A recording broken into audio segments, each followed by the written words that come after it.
will keep joining. Okay, good. Well, welcome everyone. We're really excited to have you all here.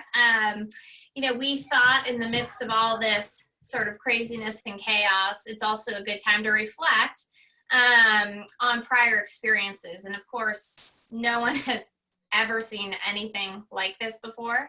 But both James and I started our companies during the Great Recession back in 2008. And we've been friends since then. We actually shared an office space together in Boston before we both moved out to the Bay Area. So we know each other really well and kind of know what it was like and, have some sort of experiences to share that hopefully could be helpful to you. So James, who has joined us, is the co-founder and CEO of ThredUp. ThredUp is the largest online consignment and thrift store. He graduated from the Harvard Business School. And Jamie, weren't you guys in the same class? We were. We didn't know each other. Fun fact, James and I are from the same hometown in New Jersey. Jersey strong. Yes, exactly. But didn't know each other in business school. Strange. Okay. And the Harvard Kennedy School in 2009. Prior to that, while working in the Bay Area, he helped develop one of the nation's premier public schools, Pacific Collegiate School, named the #3 school in America by U.S. News and World Report. After Pacific Collegiate, he co-founded Beacon Education Network, a charter, management, and school turnaround organization. Welcome, James. Thank you. Thanks for having me. Great to be here. Yeah. So before we jump into everything, just one logistical note. And this is really meant to be helpful to all of you that have joined. And so we're going to just take questions as we go. If you have one, just please use the chat feature to chat Jamie. And she's going to kind of be the moderator. And she'll make sure she sees all the questions and we'll interrupt and get them out there for us. All right, so let's kick things off. So first question, I think just to kind of set the context here. James, can you tell everyone when exactly you started ThredUp and what was going on in the world at that time? So for those of you who remember the financial crisis, 2008, Lehman Brothers collapsed in the middle of September of 2008. It's like September 15th or something like that. And all the classmates that I had at the time were all, in the process of losing their jobs, or they were not going to be invited back. And it was about a month later, so late fall of 2008, when I sort of came up for the idea for ThredUp, which, at the time there was just this acute sense of nobody having any money. And I certainly didn't have any money at that time. And I was in school, and so I had a bunch of debt. And so the soundtrack in my head was, don't have money, must find ways to have more money. And that's actually what precipitated going to try and sell my own clothes down at the local consignment store. And when they didn't take them, I thought, well, this stuff has value and there's got to be a better way. And so that's how the business got started. And so I think, it was a very practical decision at the time, which is we needed to find new ways to generate some income. So it's kind of interesting, right? Because the financial crisis hit, and it kind of inspired you in some ways to find the idea to start the company. For me, it was a little different in that I had quit my job at IBM in June of 2008 and had this great idea. Great timing. Yeah. TaskRabbit. I had no idea that the stock market was going to crash 3 months later, right? And everyone was going to be laid off. Thank goodness for me, it ended up being a great time to start a platform like TaskRabbit because, like you, people were trying to figure out new ways of earning income and new ways of working. And I wish I could say I planned that. I didn't. But the market trends sort of played into that. And I wonder, for companies that have already started, that aren't just starting right now, do you have some advice for them about how to think about their business strategy in this time? Should they start thinking about how they can adapt to the new normal, the new realities? Like what were the things that you really found for you when you launched in that tough market that worked? Yeah, I think it's a great time to, there's going to be so many new behavior changes that happen as a result of this. You know, it's times like these when people rethink, you know, everything that they thought to be true about the way they work and they relax and they engage with their friends. And so I actually think if you're starting a business today, or you know, you're 6 months in or 12 months in or 18 months in, I think it's a great time to ask yourself, how can I, or what I do, be a behavior for the future? And, you know, I think what we know right now, and what we've always known as you go through these cycles, is, you know, consumers they want more convenience, right? They want to pay less. You know, they want to engage more. And so, like, if you think about the businesses that you're in, I think with that lens of, hey, this is actually an incredible time to cement new behaviors. I think that's what gets lost on people, is this is a moment we're all sitting around thinking, oh shit, maybe I don't need to do this, I should do that. Maybe I should change this and change that. And so I actually think you can break through a lot of the inertia of when things are going really well. People don't tend to question their spend, their behaviors. And now is a time when people kind of all bets are off. And so this is why some of the most disruptive businesses in the world start in times like this, because behavior changes happen rapidly. And so, so I think frankly, it's an incredible time to start a business. I often, you know, I think sometimes when I'm like out running or riding my bike or whatever, I'm like, man, what business would I start if I were just starting it, you know, and my mind cannot stop racing because of what I know is happening in the world. So, but I think it's the practical reality of behavior change, and how do you break into that? Yeah, I totally agree. And I think that's what we saw happen in 2008 as well, right? I mean, to make a major shift in the labor market that happened, it wouldn't have happened on its own. Something drastic had to ensue, and that's exactly what happened. And then, you know, really kind of innovated around the way people work, the way people connected. I mean, this is just the next wave. So I can say I'm really excited to see what the innovations are that come out of it.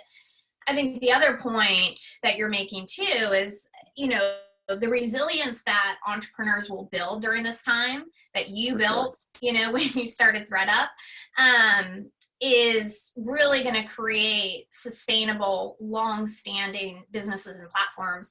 I think entrepreneurs right now have been sort of used to this kind of upmarket, lots of money, high valuations, lots of capital. You and I started our businesses when there was no capital. My first round of funding was $1 million done on a 4 million post, right? It was like Me 1 too. on 4. Yeah. I mean, like, that's what it was in 2009. Yeah. So, you know, there will be a little bit of a reset and a level set, but I think learning and thinking about how to operate strategically and efficiently in a scrappy way, it gives you a different mindset. Do you find that when you think about how you've operated ThredUp, that mindset from 2008, 2009 has carried through? How has it changed over the years, even in this upmarket? Well, yeah, I mean, Leah, you hit it on the head. I mean, our first round was done one on 3. You know, the first year when the company was in existence in 2009, we ran the whole business on $70,000. Yeah. Right. And so the whole business for the whole year on $70,000. Right. And so, you know, you build financial discipline and rigor through those periods. And I also think, you know, there was nothing, you know, I don't know whether this period will be the same as the financial crisis, but it was never harder than it was in those first couple of years. And so I think that the battle scars that people get from this, of living through it, of thriving through it, of making smart decisions as leaders, I think those things benefit you, not next year, but like for the rest of your life. And I always, you know, when, you know, over the last 10 years, as ThredUp has had its ups and downs, you know, whenever we had those down moments, I was reminded that it was never as hard as it was back in 2009 and 2010, right? It was never as hard as it was then. And then I think that sort of level of that reflection sort of gives you the perseverance to keep going. And so, you know, I think that's certainly been my experience, you know, running the business. And I think people now have the opportunity to, you know, experience this and come out on the other side. But I think you know, what I would encourage people is like, it's a big change. And so people like need to forget the way things were a month or two ago and just like quickly recalibrate to the new normal. And that means valuations, that means all the things that like this isn't in my opinion, this is not going to be a small thing. It's going to be a big thing. And the playbook needs to change. And I think the best entrepreneurs will kind of throw out the old playbook and make a new one, right? And hey James, can I pause you there? Because we're getting some energy around your lowest of low moments. Can you share, particularly in the first year, and Leah, you too, what some of those moments were and what was so hard about them in the 2009 time period?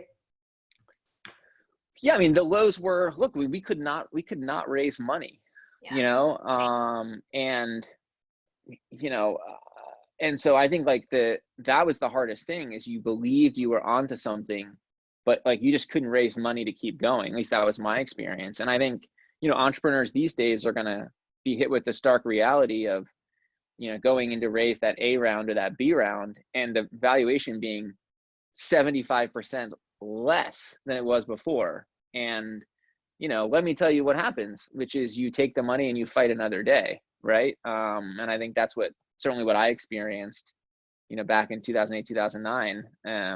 You know, we had one term sheet and I was like, I guess I'll take this one, like, right? And you know, it all sort of works out in the end. So those were kind of that was probably the hardest moment for me. I'll let Leah chime in. I can come up with some other ones. I mean, I think similar. I remember standing on a street corner in Boston on a phone call with one of my advisors who was the CEO of Acquia at the time. And so I had some great advisors around me that were really experienced, and that was helpful because they were sort of able to give me some perspective and context. And I was just like, I remember just thinking like, I've been pounding the pavement on this raise for like 6 to 9 months. You know, I owned a home in Boston. I had a mortgage. I cashed out my pension to start the company. Like I maxed out credit cards. And I just kept hitting a wall. And I had felt like I was like so close with investors. Like, you know, they would get it and they would love it, but then like they just wouldn't write the check. And so I remember being on the street corner, and this my advisor Tom tells me this story about, you know, how he was 2 weeks away from missing payroll during a fundraise, and he had a team of 100 people. And, you know, he just kind of put it in perspective for me. At the time, it was just me. It was like, okay, it's just me, you know? Yeah. So, but it took me 9 months of talking to investors to get $150,000 into the company. And that $150,000, I was like, oh my God, I can do so much with this money, so much. And I did. You know, it kind of propelled us a little bit forward. It got us into this incubator program in California at Facebook that we did. It wasn't until the end of 2009, really, that I was able to raise the full seed round. And so it was a full 18 months of fundraising. Can you go with Papa, please? It was a full 18 months of fundraising, and it was really, really frustrating and really, really hard. Yeah. Well, and I would say one other thing that I think is really important is that, you know, when you don't have money or resources are constrained or times like this, and you're recruiting employees, like it does actually help you find the true believers. And so I think one of the things that like in that period of 2009, 2010, even like beginning of 2011, you know, your 2.5 years of running the company, you know, recruiting in an environment where the conversation you have with every employee who joins is, I know you're going to have to take a massive pay cut to come work here, but like, let me tell you why you should. And what it does is it actually builds conviction and resilience and your ability to storytell and inspire people to come work for you. Because, you know, when you don't have money, what you have is like opportunity, right? And like what you have is like a belief in the future and the ability for people to join you at a time to make an impact. And, you know, I look back on those years of the employees that we recruited then. I mean, many of them are still at the company. Like, you know, Karen Clark, who you guys know, you know, she joined in 2009 and, you know, basically like couldn't pay her. And she was like, it's cool. Like, you guys can pay me later, you know, and like, you know, she was able to survive like that for a few months. And then she stayed with us for 4 or 5 years. She left. Now she's back, you know, as a VP at the company running a large portfolio.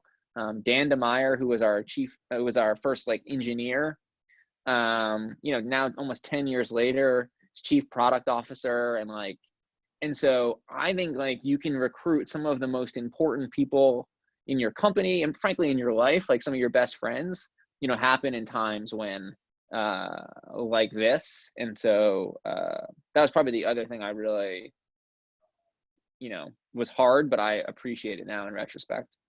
Yeah, totally agree. What's one thing that you wish you knew back then that you know now?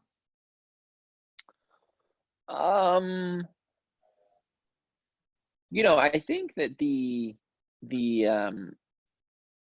like it took a while, like it takes businesses a while to get off the ground no matter what, in good times or bad. But I you know, I think I would have like loved somebody to really remind me that like the value proposition like needs to be really precise and like winning in good times and in bad. And I think, you know, in the beginning, I think when we start our businesses, I think the value proposition is an evolving process. We set out to do X, and then we learn like, hey, we should do Y. And I think what I wish somebody had just been like, yeah. Like, you have a point of view, but like you need to go where the customer is and pivot faster to where the customer is and take this opportunity when the economy sucks to go where they need to go faster. And so, you know, often what I tell, you know, what I tell all of you guys now is like,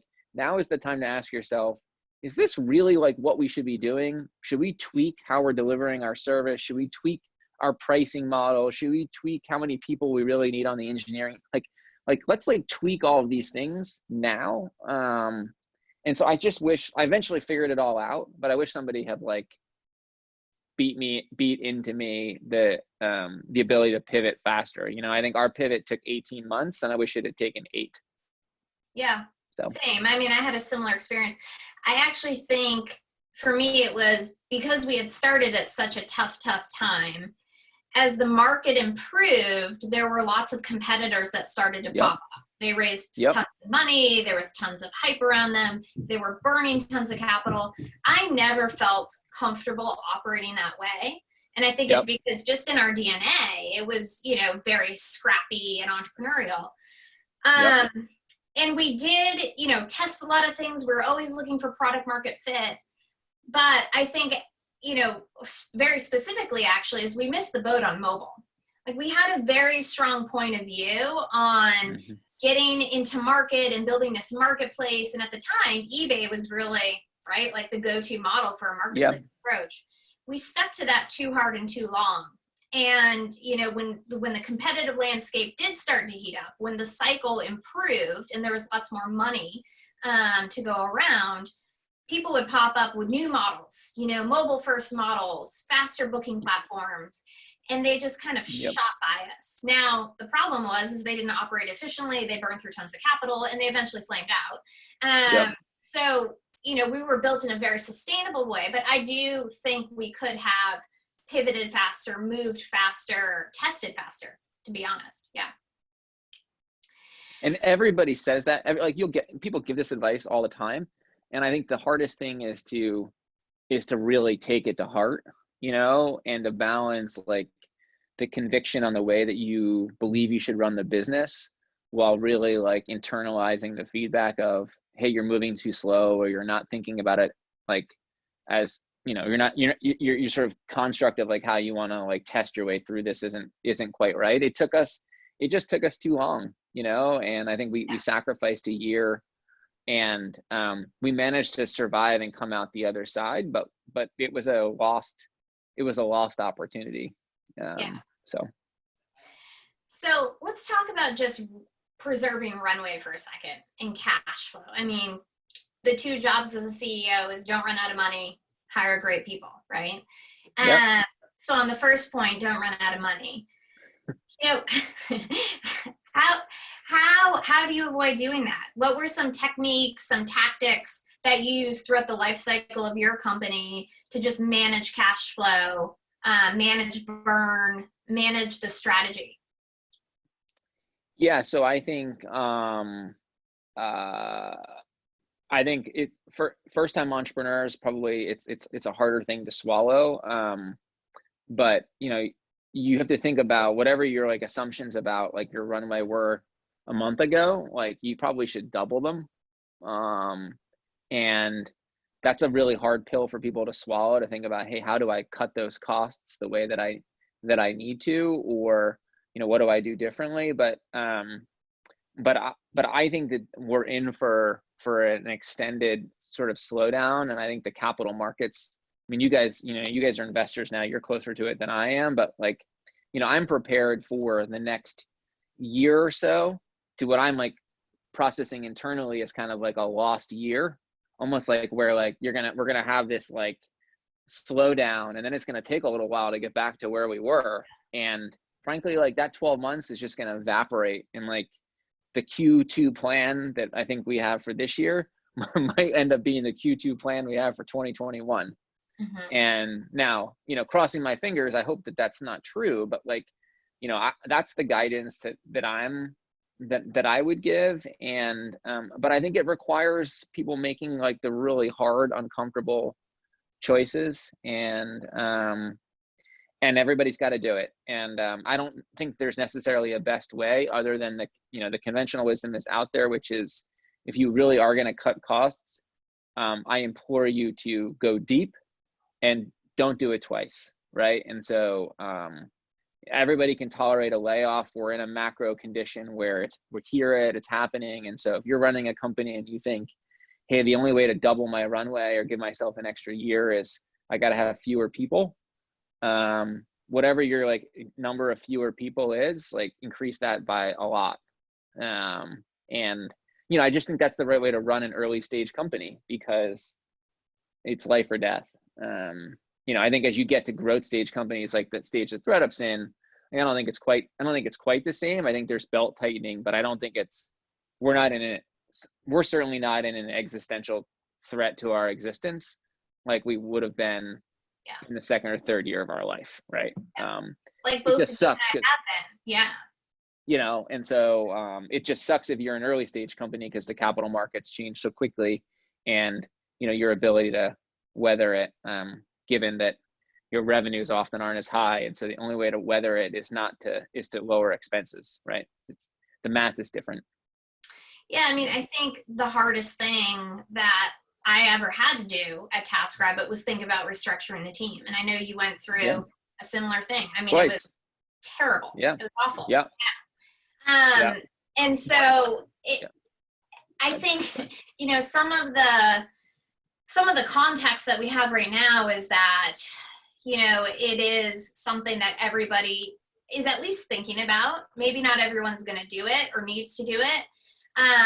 But we're going to see across the board, you know, some restructuring, some layoffs, some cost-cutting measures, like you said, to make sure that runway can be doubled, to ensure some companies can get to profitability. We don't know how long this is going to last. If you look back at 2008, 2009, it really wasn't until 2011 that the capital markets picked back up and it became, you know, a lot easier to raise money. The valuations really started picking back up. So we had a solid 2+ years where things hit rock bottom. And then, like you said, it took some time to come back up. So, you know, what we're telling companies is cut your revenue projections in half. Think about how you can get 18 to 24 months in the bank. And as painful as it is, you know, really think about what is the structure of your team that you need right now. And it's really hard because I know a lot of companies, and I remember this myself, you know, you spend so much time recruiting great people, right? 2 jobs as CEO, don't run out of cash, hire great people. You hire amazing people, and now you're in a position where you really have to reevaluate and rethink those roles. It's brutal. It's painful for everyone. What are some tips that you have for founders that are going to be making those decisions right now? I have some tips I can share as well. But having been through it a couple times, you know, what's your advice to how to do it the best way possible? Yeah, so we've done 2 layoffs at ThreadUp over the years. I've sort of forgot. I think one was in 2013 or 14, and one was in 2017, and it was always because we believed too optimistically in our plan, and so we ramped expenses faster than our revenues sort of came in. And so I think the advice to like cut your revenue assumptions and then ask yourself, what's the head count that those revenue assumptions can support. And it's not always a one-to-one relationship, but I think it's a good recommendation. One of the things that we did, we did 2 things. One is the first time that we did a layoff, we also encouraged people, we gave people the option to trade cash for stock. And so we created a mechanism where we said, hey, if you do us a favor and basically take a pay cut, we're going to make it up to you with stock. And we made it optional, and it saved us. It put a couple months of runway in the bank, right? And I think at that point you're looking for 2-month increments. And so that was like one way where we could ask employees to kind of bear down with us and help us get through it. So that was one. And and then the second is it's just back to my previous comment, which is really just make sure you only got to go through the spend reduction once, because it just people can stomach it one time, they get it. And I think now we're in a world where people, I think, are sort of coming to terms with what the economic impact will be. But like, just don't be that like optimistic entrepreneur. And because we're all optimists, you wouldn't be CEO and founding a company if you weren't an optimist. But like, this is the time to put on like your pessimist hat, and go against your like better conventions to be like, shit, like it's gonna be 50% worse, and I gotta like stick through it. So don't let the like optimism creep in. And like, I always like had that problem, and I always had incredible leaders around me who've been through it to be like, nope, there's your James optimist, like creeping back in. So that's probably the advice. But then look, I think you should put everything on the table, office space, like put it all on the table, but the reality is your marketing spend, your growth spend, and your people are your 2 most expensive things. And those are going to be the areas where you're going to have to cut. And the only caveat I'd make is that if you truly believe you're a business that can power through a recession, where you do actually believe people will consume more of your product in a recession. And let me like tell you that those businesses are rare. And I'm sure Chris and Leah, you guys would agree, like it's pretty rare for you to have elasticity on the positive side during a recession, but it certainly happens. Then you got to figure out a way to how do you cut expenses and power through it on the marketing side. So. Yeah, I agree. I like the idea of, offering the option of trading stock for cash. I think that's really smart. That's not something we did or even talked about, but I think that's pretty interesting. A couple other things that we did were, and I think this is important, and it goes to you only want to have to do this once, is my advice is like, do the model, like run the math, right? And say you need to cut 30% of the team, cut 40, cut 45%. Just like go deeper until it like just feels unmanageable. It should feel unbearable. It should feel unmanageable. And eventually, you'll be able to hire some of those roles back. But I think going as deep as possible is really, really important. The other thing that we did, and it's kind of more like a morale culture check sort of thing, was when we did the layoffs, and for us it was in 2013. It was right before we did a massive product pivot. We had a ton of cash in the bank, but kind of like you, we had ramped up expenses in marketing and in areas where we really needed to deploy that money into product and development. So we had to kind of shift and reorg. And so, you know, we said to the team that remained, listen, like, we know this has been really hard, you know, for everyone. You guys have seen friends go today. And if anyone here wants to take the package that we are offering, no hard feelings, raise your hand, pull us aside. You can take it now too. And I think we had 2 or 3 extra people that did. And to me, that was sort of a relief, because I felt like, okay, that was brutal for everyone. But the people that are here really want to be here, and they really believe in what we're doing. And it created this sort of like cohesive resilience, I think, within the team, and kind of like regenerated the culture in a way that I think was really important moving forward. So that's another just sort of tidbit that worked, I think, well for us. So I would say just 2 things to piggyback on that for Jamie and Leah and Chris. Like, I think it'd be good to pull somebody in, some experience, if you're not already some HR person. You know, if the portfolio companies really do want to like figure out how do you do a layoff in the most humane way? Like, there are best practices in it, and they are not well known unless you've been through them. And so it may actually like be a good like follow-up thing if that's what companies need. The second thing I would just say is, like, if you are like getting inbound interest from investors, or you have people you've been talking to, like, reset your expectations of like what kind of money you would take and at what price, and you know, be willing to do the down round if you need to, right? Down rounds are certainly better than dying. And you know, I remember, you know, back in 2011, we're 11 to 12. So as we were sort of starting to come out of this, you know, we didn't have to raise a straight down round, but it felt like a down round. Like, everybody else was raising money at like 5x, and I'm raising money at like 1.5x, and I'm like, want, right? But I think, you know, you have to really recalibrate your expectations on some of that stuff. Otherwise, you can kind of like, you know, get into big trouble. So that's a good point. Let's shift right now to talking about investors and communications with investors, and how do you think about managing the communications with your investors during this time? Is there increased communication? Are there ways that you think you know, you can calm, I guess, both the team's nerves, right, and also the investors that you're working with as well? Well, I had 3 board calls today, so I can tell you that communicating with them a lot is good.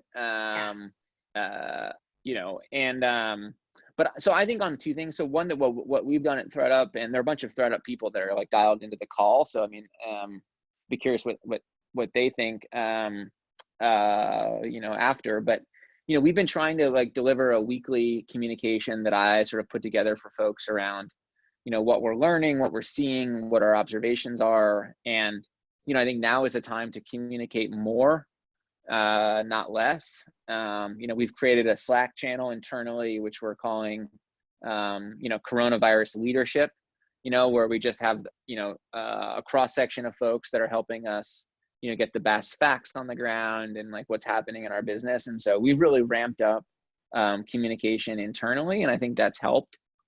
We're a super transparent organization to begin with. So like, people see the numbers, they see whether, you know, whether they're good, bad, or ugly. And I think that has helped people digest the news as it's evolved. But I think that depends on the organization. But look, I think that the hard, you know, there's nobody out there right now that can put together a 2020 plan with any real credibility, because we don't know how severe or how long this is going to last. So if you feel, you know, if you feel like I do, where I'm like, I don't know, this Excel number seems right, like, you are not alone, right? Because we're all trying to be like, I don't know, is this thing going to last 3 months, 6 months, 9 months, 12 months? How bad is it going to get? What's going to happen by geography? Is it going to affect enterprise sales or consumer sales, or pick your permutation? So I would also just like put everybody at ease that nobody knows.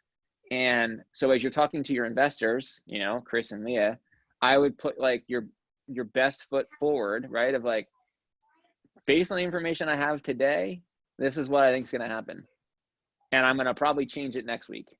And, I sent my board, we're a very well established company with a large team now. And I sent my board an email this morning that said, hey, all that stuff I sent you 2 days ago to talk about today, yeah, here's the updated numbers. And they were totally different, right?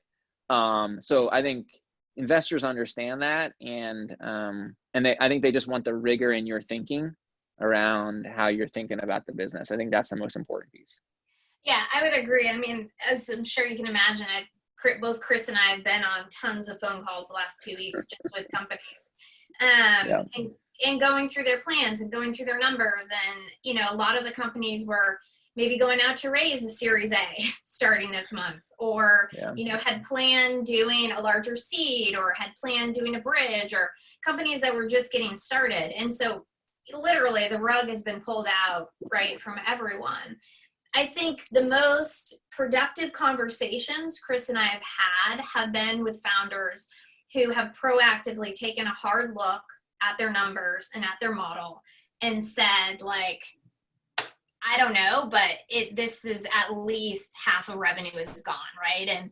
And they're not talking about hiring more people in May, right? Or when this gets better in May, we're going to go hire 4 more people. Like, that's just not the mentality and the mindset I think that's going to work right now. And so, like you said before in the beginning, putting on that more of a pessimistic hat to all of this, I think investors want to hear founders thinking realistically, like you said, having the rigor and the discipline to really hammer through their models, and ratchet down the numbers and be real about what's going to happen. I mean, we want to be supportive and be helpful, but we can't do that, right? If we're playing with, pie in the sky sort of ideas and numbers. Yeah, I was joking with my board earlier today. What you want to hear from your board on the call is, I think you guys are being too conservative. That should be your bar, right? And so ask yourself whether at the end of your board call, like, that's going to be the feedback. Because if that's the feedback, then you're always in a position to outperform that, and you certainly can revise estimates 30 days from now and change that. But back to like the delivering bad news to employees, right? Like, you don't have to do it twice. And so what you don't want to do is have to go back to your board or your investors and say, remember those numbers I showed you 30 days ago? Like, it's much worse than that. Like, you may have to do that anyway as the macro conditions change, but you don't want to have to do that because you were being Pollyannish in your forecast. Right. And you've hired 4 extra people now. And it's just, hip hop, I'd say a lot of things. Yeah, Chris. One thing I wanted to add real quick is, when you were getting your start, starting your companies, I was getting a start in venture capital. I joined Ignition Partners, which is a multi-billion-dollar fund in Seattle that had about 65 portfolio companies. And I started November of 2017, and I spent the large part of late 2008 and 2009 replanning, reforecasting I was the new MBA associate, the only one with 10 partners. So I reforecasted every single one of our portfolio companies' budgets, and then redid every single cap table. I literally had to war room it with our attorney, where we set up a war room and we went through scenario after scenario after scenario of inside down rounds. What does that do to the preference stack? How are you going to whack the preference stack? People come in with really aggressive layering on top of that with crazy provisions. One of the journalists the other day tweeted, "What's a cram down? Am I the only person that doesn't know what that word means?" Cram downs were very popular in 2008. It means everybody gets washed out. It means there's pay-to-play provisions that come. I mean, like, all terminology that in an up market from 2010 to today, those haven't really existed.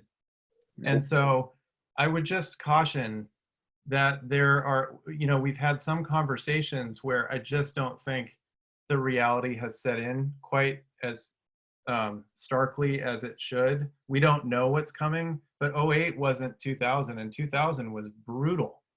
And companies just outright shut. I mean, so it was kind of half of what 2000 was, and literally every single cap table in Ignition's portfolio got redone. So just can't emphasize it enough. It's just, you should be scared. It's hard. Yeah. Yeah. So Chris, the other thing I would say is I think sometimes, in these periods of up rounds where, the market is soaring, like remember that like a lot of these, like, I mean, I'll be curious what you guys think, but a lot of these things get priced on the public markets. Like they're not totally correlated, but like, so just like for those of you walking around, like your business is now worth 40% less than it was worth 2 weeks ago. That's like the starting point. Yeah. Right. And then depending on what sector you're in, you can kind of calibrate up or calibrate down. But I think sometimes if you've only lived through a bull market, like, you don't realize that like where do all those comps come from? Mm-hmm. Like they come from, a market that's been on the largest bull run in its history. And so I think that's a really important thing to internalize. yeah, the other perspective that I would just share real quickly, and Leah, you've talked about this, is just not understanding what the investor is going through on the other side in how they're making decisions. And what we're hearing kind of across the board from companies that we're out raising is most of the investor conversations just stopped. They're not taking new meetings. They're mostly triaging their existing portfolio up and down, whether you're a seed round, seed extension, or whether you're raising a Series B, C, D. And that's because a lot of these firms have been going at a record pace deploying capital, and they may be caught maybe not having enough capital to last long enough to show returns to go raise their own capital.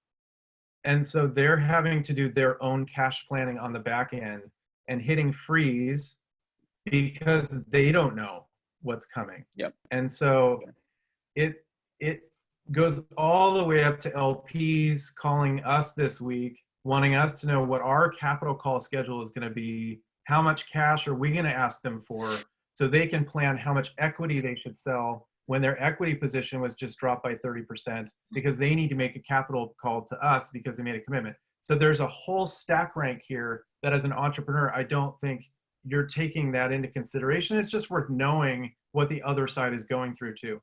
So. Yeah, I think it definitely provides some context. But it provides context. Yeah, I think it provides some context. Yeah.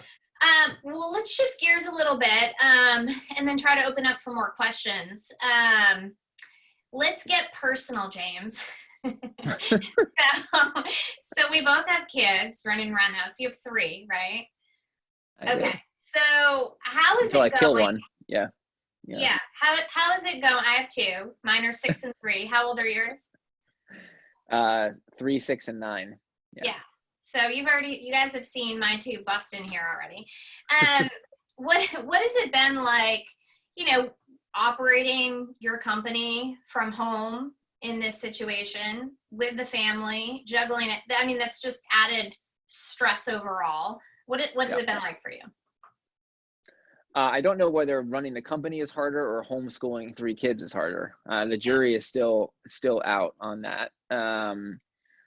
It's been a big struggle. I think, my wife works, and so we've been doing a lot of like tag team, like, okay, you do math, I'm going to go get on the call, or you do the science experiment. So it's definitely been hard. I think it has given me a lot of appreciation and empathy for all of the folks at ThreadUp who are working through it. I think if I wasn't working through it, I think it might be even hard. It might be harder to, I might get it theoretically and intellectually, but not really experience. Like, it's just tricky, and it's tricky for people to have their headspace in the right place when you're having these very hard conversations. And so we've been trying to increase the rigidity around when we ask people to really be kid-free. And I'll give you an example. So what we've said is, like, instead of this sort of free-for-all flexibility, which can create a lot of stress, we've asked people that, hey, if at all possible, we want you to be available for this block of hours in the morning and this block of hours in the afternoon.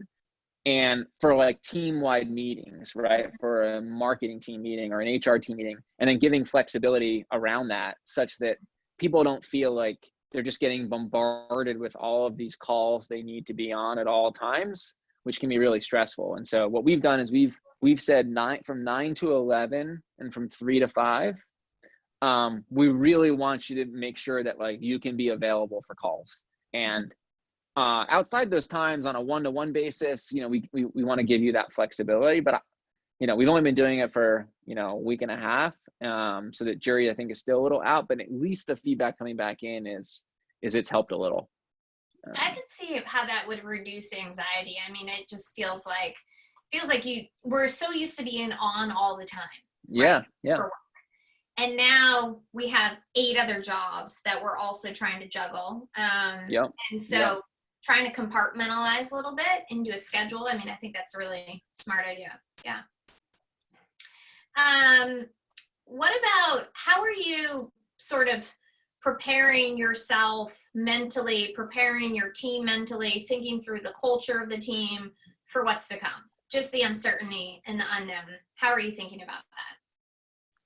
Yeah, I think we you know, we're communicating every week and trying to give people the best heads up around what we think is going to happen. So, you know, we've now you know, extended our work from home, you know, a few more weeks. And so based on what we're seeing with the school calendars, and so we've tried to kind of give people as much of a heads up around what's to come. And then we've been trying to do as many sort of cultural fun things that we can do, you know, by Zoom. And so we've had Zoom happy hours. We've had Zoom, you know, we still do lunch and learns, which we've been doing for 10 years.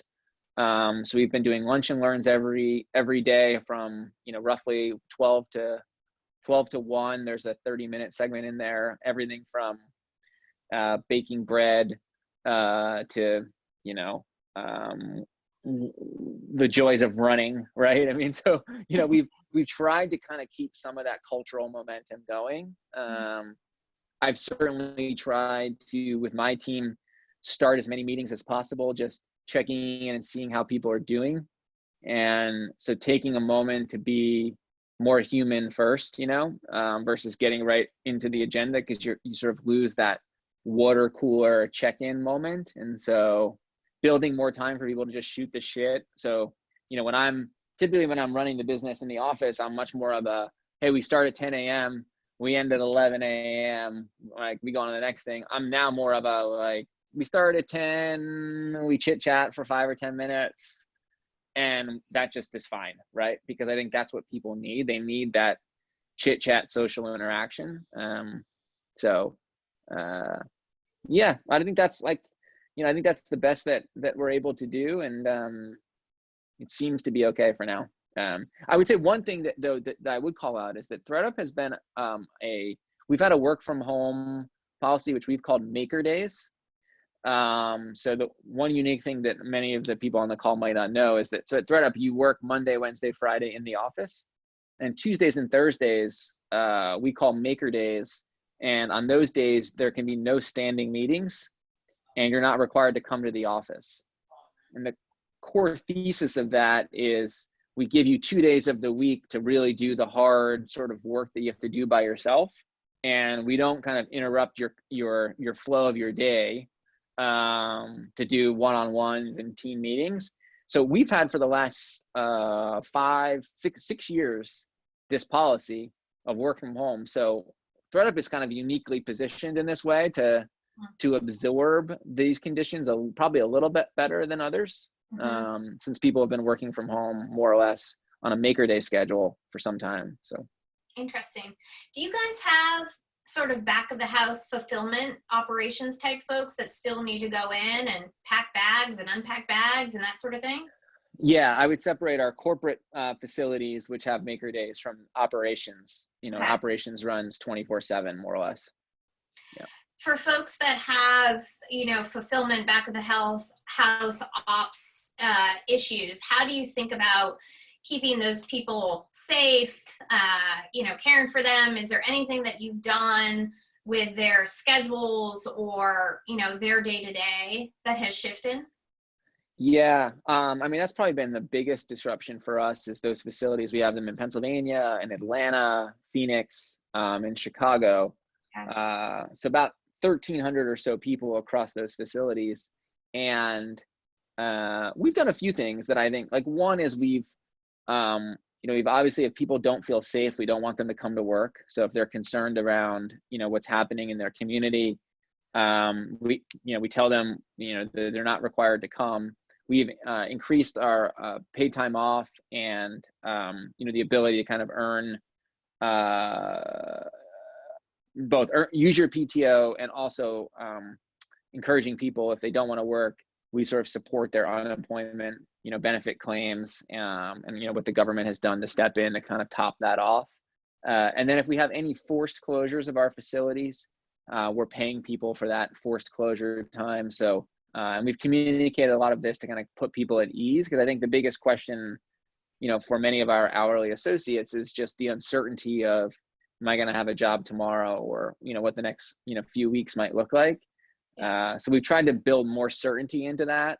And then of course we've quadrupled, sextupled, 10x'd our cleaning regimen around, sterilization and everything like that. So, yeah. Okay. Well, Jamie, do we have any questions? Yeah, we have a couple coming through, and please feel free to chat me as we go. We have about 8 more minutes left. One is going back to our conversation around restructuring the team. A lot of our companies are very young and they have very lean teams to start with. So the question is, what then? If your team is bare bones enough and there's not a lot to cut, I think this takes a couple forms.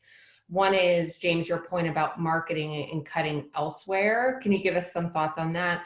And then second, I think there's something about potentially hiring and beefing up in certain areas during this time. And how do you go about finding talent in a time like this? Well, on the first one, I think if your team is super lean, you imagine you have 10 people working at the company, that's where I think the sort of cash for stock thing can work quite well, which is, really everybody becomes a founder at that point, depending on how early you are. And, you kind of bring people into the tent and say, hey, we're going to get through this together. And so I'm going to give you more stock, but I'm going to ask you to take a pay cut. So I think that's where that works really well when you have only a limited number of people, because I agree, just the total dollars is not sufficient. Look, hiring at a time like this is, I think if people are getting laid off, then yes, but at least my experience, I'd be curious, Chris and Leah, yours is, I don't think you see a lot of job migration in times like this. People pretty much settle down. Like, if you're working somewhere, you're happy to have a paycheck and healthcare, and you're kind of going about your business. You're certainly not picking up, leaving a job, moving somewhere else, so I would probably tell people I wouldn't count on hiring being a big thing for you over the next 3 to 6 months. So that's sort of my perspective on it. Yeah, I mean, the only thing I would add is, I think it's all about backing into the numbers, right? So you have a small team, you've raised a certain amount of money. How much runway do you have?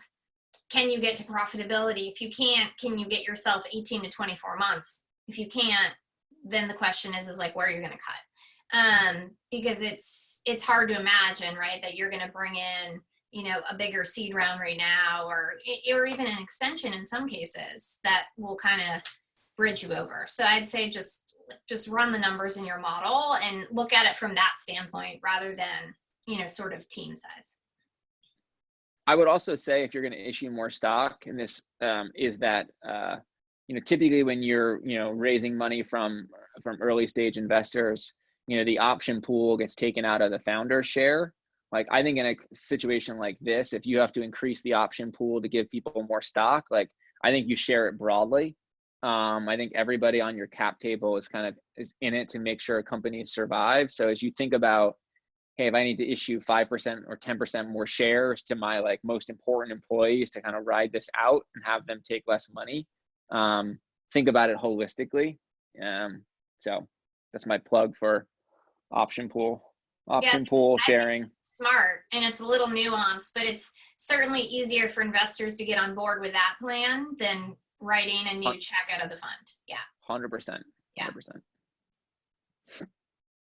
Okay, maybe we'll end with one last question, and that is, what is the one thing that you learned in the 2008, 2009 time period, that one lesson learned that you'll include in the ThreadUp or TaskRabbit version of the Everything Store and the book on Jeff Bezos and Amazon?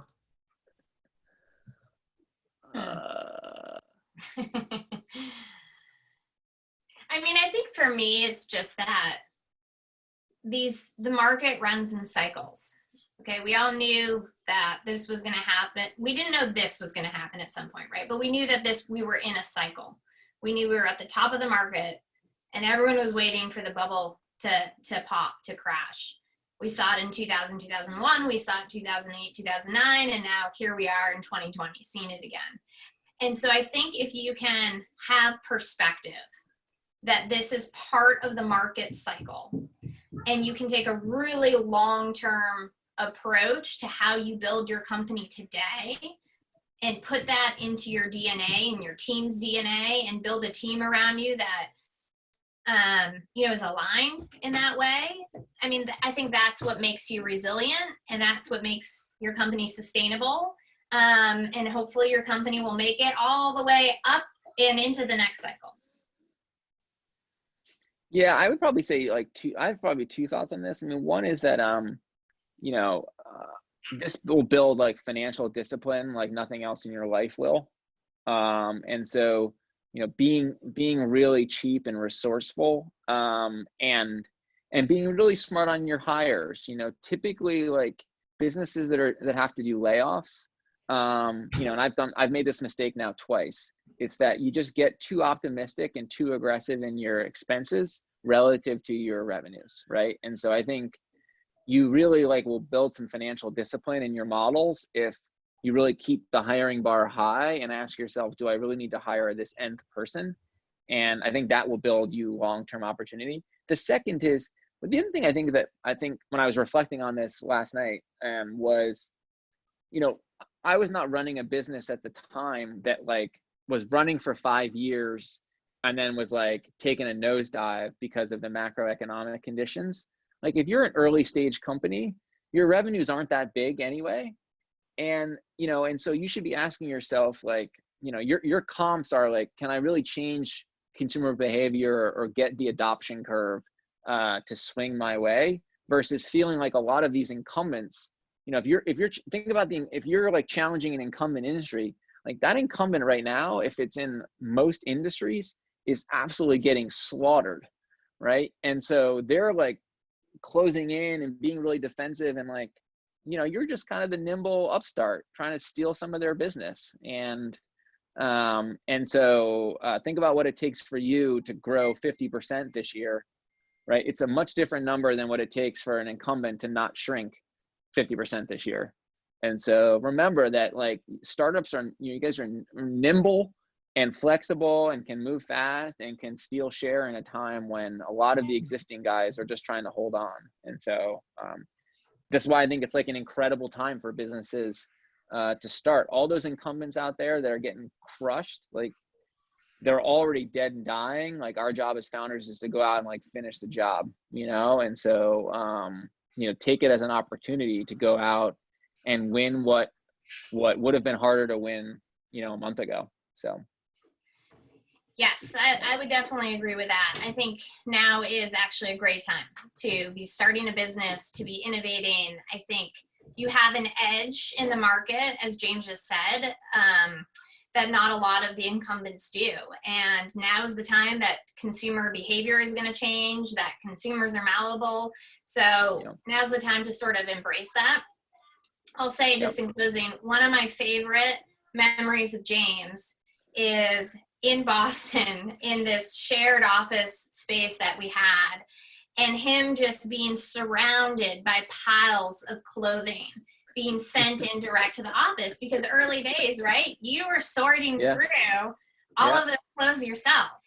Just like I was on my scooter in Boston doing tasks for people all around town, right?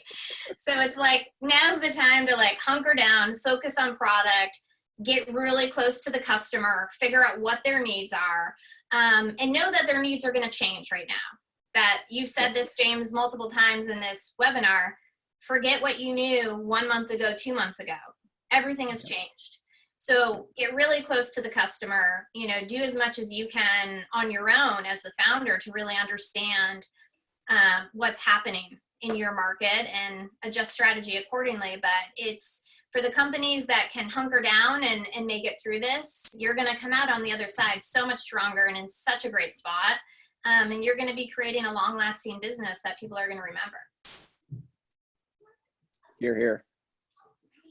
Well, thank you for joining us. It was awesome to have the conversation. Great to see you. Thanks for having me. Yeah, likewise. And thanks to everyone for joining. Thanks for your questions. We hope this was helpful. And if you have other ideas for topics or things that you would like to see us talk about in these webinars, please shoot them over to us, and we'll continue to try to offer help and support as we can. All right. Stay safe, everyone, and take care. Thanks, guys. Bye, guys. All right. All right. Bye-bye.